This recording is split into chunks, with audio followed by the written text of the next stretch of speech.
Subaru Natsuki has died more than 60 times in Re-Zero. He has been stabbed, eviscerated, frozen, crushed, killed by people he loved, killed by people he trusted, killed slowly and killed instantly. Every time he dies he returns to a checkpoint and does it again. He cannot tell anyone about this ability. He cannot share the weight of knowing what is coming. He cannot even be believed if he tries. He just has to go back into the situation that killed him, with full memory of what happened, and find a different way through. People describe Re-Zero as a dark fantasy. It is. It is also the most detailed examination of what courage actually costs that I have seen in anime, because Subaru's bravery is not the absence of fear.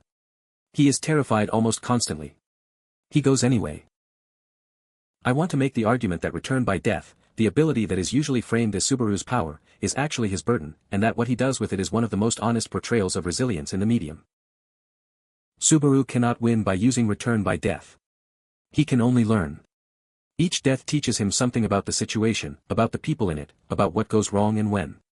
But he pays for that knowledge with his life every time, and with the memory of dying, and with the knowledge that the people he loves do not remember the versions of him that failed. Emilia does not remember the Subaru who died protecting her. Rem does not remember the version of him she fell in love with. He carries all of those relationships alone, in his own memory, as debts that cannot be acknowledged. The isolation of this is the show's central tragedy, and it is what makes his eventual breakthroughs meaningful. He earns them in currencies nobody can see. Episode 18 of Re-Zero, titled I Cried and Cried and Cried My Eyes Out, contains what is probably the best breakdown scene in anime. Subaru has reached a point where he has exhausted every strategy, where he cannot figure out how to change the outcome, and he sits in the road and cries and shouts everything he has been carrying alone. Rem stays with him. She does not fix anything. She cannot. She listens and then she tells him that she sees someone who keeps getting up, and that she wants to follow someone like that. The scene works because Subaru is not heroic in it.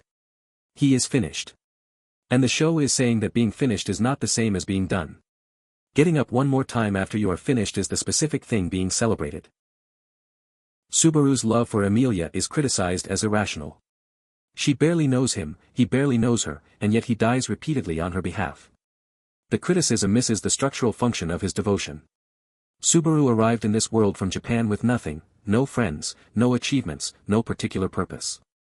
Emilia was the first person who was kind to him in a place where he had no history and no standing. His devotion to her is not romantic infatuation. It is the devotion of someone who has found a reason in a place where he had none. The show knows this and takes it seriously. It is not asking whether his love is rational. It is asking what it looks like when someone chooses, against all available evidence, to believe that the reason they found is worth what it costs. Subaru carries the scent of Satella, the witch of envy, and this causes most of the world to distrust or fear him without knowing why. He is marked before he does anything. He is suspect by nature of what chose him.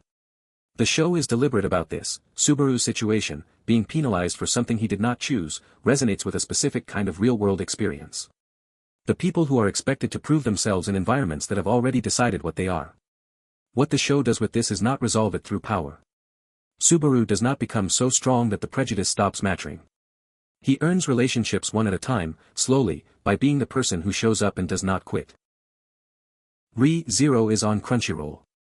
Season 2 in particular is where the show becomes what it is fully capable of being. If you stopped after the first arc, go back. The show gets more honest as it goes. Subscribe for more analysis of the anime that are doing something real with their premises.